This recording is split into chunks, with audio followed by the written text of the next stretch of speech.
আসসালামু আলাইকুম। আশা করছি সবাই ভালো আছেন। আমিও আলহামদুলিল্লাহ ভালো আছি। তো আমি হচ্ছে একদমই সময় পাই না। অনেকদিন পরে আজকে ব্লগ আপলোড দিচ্ছি। কিন্তু Facebook, YouTube এগুলো বুঝবে না যে আমি টাইম পাই না। এরা হচ্ছে ঠাস করে রিচ ডাউন করে দিবে। তো সেদিন হচ্ছে ভর্তার লোভে হচ্ছে বাঙালিয়ানা ভোজে খেতে গিয়েছিলাম, যে অনেক পদের ভর্তা দেয়। তো ওইটা হচ্ছে আমার তানিশের প্লেটার। ও হচ্ছে আমাদের মতো ভর্তা খিচুড়ি খাবে না। আমি আর আমার হাজব্যান্ড হচ্ছে ভর্তা আর খিচুড়ি খাইছি। তো এই যে এখানের হচ্ছে ভর্তার লোভে বাঙালিয়ানা ভোজে যে ভর্তা হচ্ছে এভারেজ। ভর্তাগুলো একদমই পানি পানি ছিল। মানে আমরা বাসায় যেরকম ভর্তা করি একদমই ওরকম না। ভর্তাগুলো যে হচ্ছে গ্রিন্ডারে বানানো বোঝাই যায়, একদমই পানি পানি ছিল। ভর্তার স্বাদ মোটামুটি এভারেজ ছিল, বাট খেতে ভালোই লাগছে।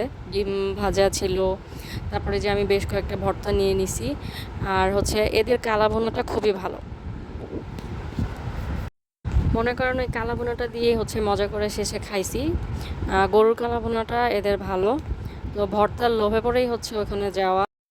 ভর্তা হুট করে খেতে ইচ্ছা করলে বাসায় বানাতে যখন মন না চাইবে তখন বাঙালিয়ানা ভোজে চলে যাবেন।